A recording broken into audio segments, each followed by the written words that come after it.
आप देख रहे हैं खबर 24 फास्ट न्यूज मोहन बिंद के साथ। इस समय हमारी उपस्थिति ग्राम सभा गड़ौरा में है। आप देख सकते हैं आज का उत्सव जो है इस समय पूरे देश में गणपति उत्सव मनाया जा रहा है।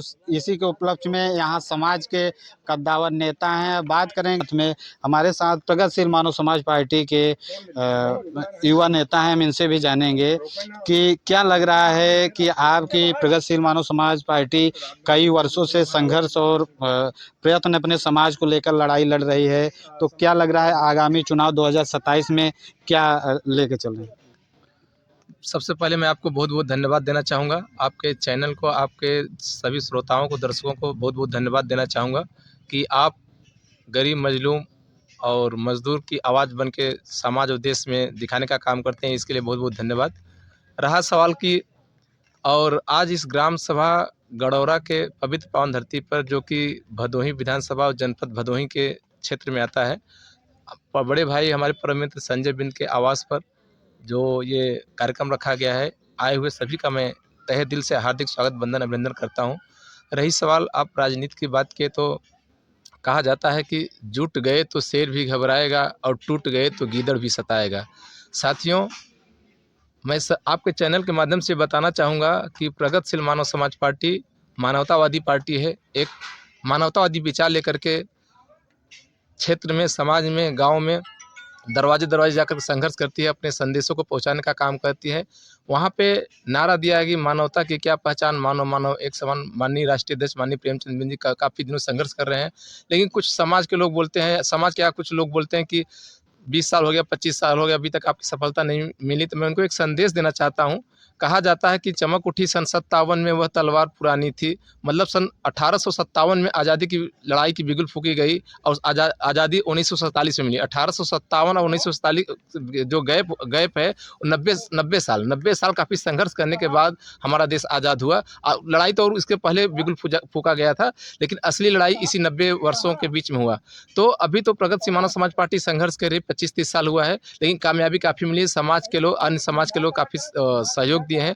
समाज के दम पे आज प्रगतिशील मानव समाज पार्टी बिहार जैसे प्रांतों में चुनाव लड़ चुकी है, इस बार भी चुनाव लड़ने जा रही है। और रही 2027 के विधानसभा चुनाव में, मुझे पूर्ण विश्वास है इस बार बड़े दलों से गठबंधन करके आप प्रगतिशील मानव समाज पार्टी का परचम जरूर लहराएगा। और प्रगतिशील मानव समाज पार्टी जो बुनियादी सवालों पे लड़ाई लड़ रही है, जैसे मजदूरों की मजदूरी को लेकर के, किसानों की किसानी, और शिक्षा पे, स्वास्थ्य पे, व्यापार पे जो लड़ाई लड़ रही है, उस पे जरूर सफलता मिलेगी। सर, देखा जाए सभी पार्टियां यही वादा करते हैं, तो क्या लग रहा है राष्ट्रीय अध्यक्ष यह बातों को पूर्ण कर पाएंगे सरकार में आने पर? देखिए, कहा जाता है आजमाए हुए को बार बार आजमाना मूर्खता कहा जाता है। अभी आप एक बार भी हमारे प्रगतिशील मानव समाज पार्टी को मौका नहीं मिला है, लेकिन मुझे पूरा 100% विश्वास है जिस दिन प्रगतिशील मानव समाज पार्टी, क्योंकि देखिए लड़ाई जमीन से लड़ी जाती है। और माननीय प्रेमचंद बिंद जो हमारे राष्ट्रीय अध्यक्ष हैं, मानव हृदय सम्राट माननीय प्रेमचंद बिंद जी, वो जमीन से उठकर राजनीति किए हैं। गरीबी में संघर्ष करके उन्होंने यहाँ तक पहुँचे हैं। तो वो जरूर गरीबों का दुख दर्द समझेंगे और गरीब बच्चों का जो भी रहेगा हर चौतरफा विकास करने का काम करेंगे, मुझे पूर्ण विश्वास है। सर, देखा जाए आपके समाज के लोग कहते हैं प्रेमचंद बिकाऊ है, उनको क्या कहना चाहेंगे?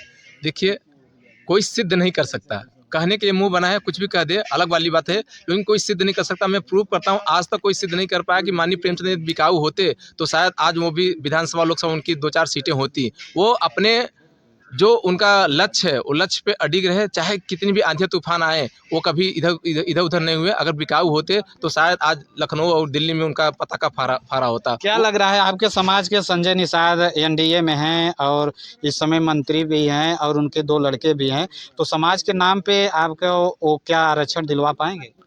देखिए, रही बात आरक्षण की, आप माननीय संजय निषाद जी जो कि हमारे प्रदेश के कैबिनेट मंत्री हैं, मैं उनका भी स्वागत करता हूं, धन्यवाद देता हूं। लेकिन रही बात आरक्षण की सही तरीके से लड़ाई अगर देखा जाए, वो कहते हैं कि हम विधानसभा घेराव, अभी ताल कटोरा दिल्ली में उनका जो एक क्या कार्यक्रम मनाए थे ना, उनका 9वां वर्षगांठ मनाए थे। हम कहते हैं वहाँ पे उनका 5 दल गया था, आरएलडी गई थी और निषाद पार्टी गई थी, ओम प्रकाश राजभर गए और थे, अनुप्रिया पटेल जी गए थे, और जयंत चौधरी मतलब बीजेपी कोई नेता उस पे नहीं? बीजेपी के नेता नहीं, भाई वही तो मैं कहना चाहता हूँ। हम कहते हैं डॉक्टर संजय निषाद जब आवाज़ उठाने के लिए गए हैं, और सत्ता में किसके हैं? सत्ता में कौन है? भारतीय जनता पार्टी। मुख्यमंत्री कौन है? माननीय योगी आदित्यनाथ जी। केंद्र में किसी सरकार है? भारतीय जनता पार्टी की। डबल इंजन की सरकार है। अब आप आवाज़ उठा रहे हो कहीं ताल कटोरा में, कहीं स्टेडियम में। आप ये विधान परिषद सदस्य भी हैं। आपका बेटा एक विधानसभा का सदस्य है, इसके पहले जो लोकसभा के सदस्य रह चुके हैं। तो आप वहाँ से इस्तीफा देकर क्यों नहीं? अगर आपकी सुनवाई नहीं होती है तो आप इस्तीफा दे दीजिए, ऑटोमेटिक जनता। इसके पहले इससे कई कार्यक्रम हुआ था, हम लोग कार्यक्रम में गए भी हैं, तो इससे कई गुना भीड़, जब उस समय आपके पास साधन संसाधन नहीं थी, बिना व्यवस्था के भीड़ इकट्ठा हुई थी। तमाम लोग चाहते थे कि हमारे समाज का आरक्षण मिले। आरक्षण मिलेगा, आवाज़ उठाने पर आरक्षण मिलेगा, जरूर मिलेगा, लेकिन गलत नीतियों से अगर आवाज़ उठाएंगे तो शायद नहीं मिल पाएगा। लेकिन मुझे पूर्ण विश्वास है, अगर समाज के लोग समाज का साथ देंगे, जिस दिन प्रगतिशील मानव समाज पार्टी की सत्ता में आएगी या विधानसभा तक पहुँचने का काम करेगी, 100% आरक्षण सभी के दरवाजे तक पहुँच आएगी। और देखिए हमारे साथ में बात करेंगे जिनके यहाँ यह कार्यक्रम रखा गया है, हम उनसे भी कुछ जानकारी लेंगे, क्योंकि इनका भी समाज को लेके बहुत चिंतित रहते हैं कि हमारा समाज किस ओर जा रहा है। सबसे पहले हम इनका स्वागत करते हैं हमारे चैनल में। क्या लग रहा है, अपने समाज को क्या देना? धन्यवाद मोहन भाई, न्यूज़ चैनल आप हमारे यहाँ पहुँचे लोगों के बीच में बात रखने के लिए। ये तो आज अपना खुद का घर पे भाई प्रोग्राम है, उसमें मैं ज़्यादा नहीं कह पाऊँगा। सब लोग उपस्थित हुए, मुझे उसके लिए बहुत बहुत आभार धन्यवाद दूंगा। सब लोग आप अपना समय, कीमती समय निकाल कर, मौसम भी ख़राब रहा तो भी आप लोग समय निकाले, उसके बारे में, अपना समाज के बारे में बात रख रहे हैं। बस उससे ज़्यादा मैं बात नहीं रखूँगा। बहुत बहुत धन्यवाद। और देखिए बात करेंगे राष्ट्रीय अध्यक्ष भारतीय मानव समाज पार्टी के रामधनी बिंद, जो कि कई वर्षों से इनका भी संघर्ष जारी है, और संघर्ष के साथ साथ 2027 का चुनाव और इनका क्या सपना है, समाज को अपने क्या समर्पित हैं। सबसे पहले हमारे चैनल में आपका स्वागत है। मोहन जी, आपके चैनल का बहुत बहुत धन्यवाद। आज गणेश चतुर्थी के अवसर पर गणनाक्रम सभा संजय बिंद के आवास पर उपस्थित हुआ हूँ, और इस गणित उत्सव के अवसर पे हमारे डॉक्टर सुजीत बिंद जी, जौनपुर से दीपक बिंद जी और समाज के तमाम बुद्धिजीवी वर्ग यहाँ उपस्थित है। उन सभी का मैं तहे दिल से हार्दिक स्वागत और वंदन करता हूँ।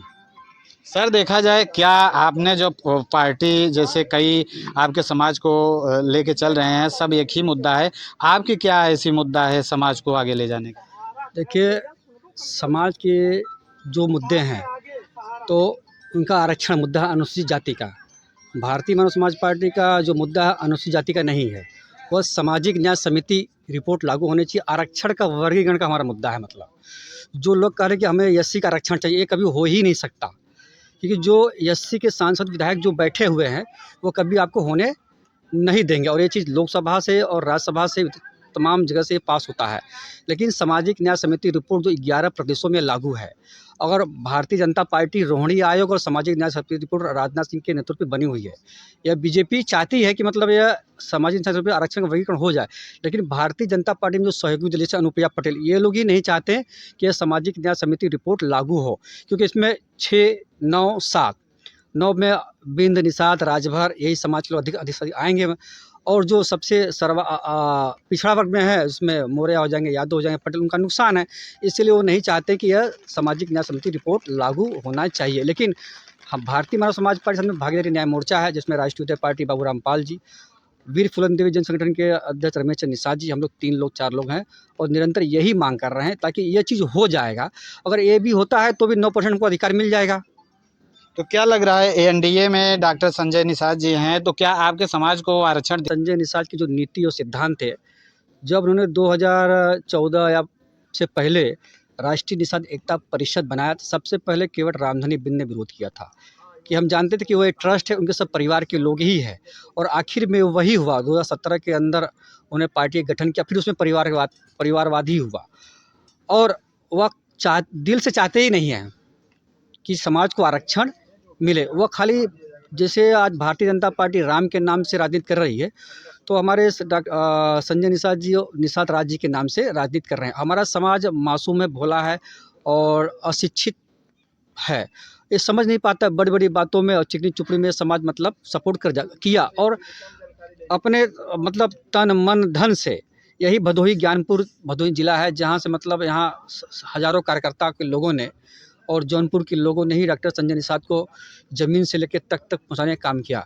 लेकिन वो कहते कुछ है और करते कुछ है। डबल इंजन उनकी सरकार है, ठीक है। योगी और मोदी से जब चाहे तब बात कर लेते हैं, फ़ोटो दिखाते हैं, लेकिन बात कुछ और होती है। कहते हैं हम आरक्षण की बात करें, सही में अगर आप आरक्षण की बात करो तो समाज क्यों ना, भारतीय जनता पार्टी को मैं जानता हूँ क्योंकि मैं मुंबई में रहा हूँ, मैं बीजेपी में काम किया हूँ और बीजेपी की ऐसी नीति जो समाज के लिए काम करता है वो चीज़ लागू करती है।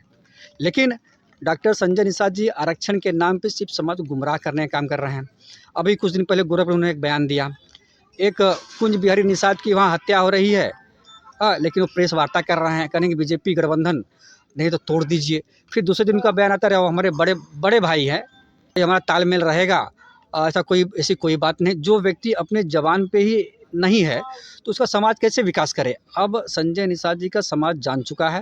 अब आने वाले 2027 में आरक्षण होने का कार्यक्रम रखा और समाज को उन्होंने कटोरा पकड़ा दिया बुला के, और ताल कटोरा के अंदर सोची समझी संजय निषाद, ओम प्रकाश राजभर और आशीष पटेल, इनकी सोची समझी रणनीति के तहत एक कार्यक्रम उन्होंने किया। 2027 चुनाव नज़दीक आने वाला है और कहीं ना कहीं भारतीय जनता पार्टी इनको सीट कम देने वाली है। अभी इन तीनों तिकड़मबाजों के लोगों ने, गांधी जी के 3 बंदर मतलब हो गए, तो अब वह लोग एकता आप दिखा रहे हैं कि हम लोग 3 लोग एक रहेंगे तो बीजेपी पे दबाव बनाएगा। जैसे ब्रिजेश मिश्रा जी भारत समाचार पर उन्होंने कह दिया कि ये तो सिर्फ दिखावा था, स्थापना दिवस के नाम पे बात कुछ और थी।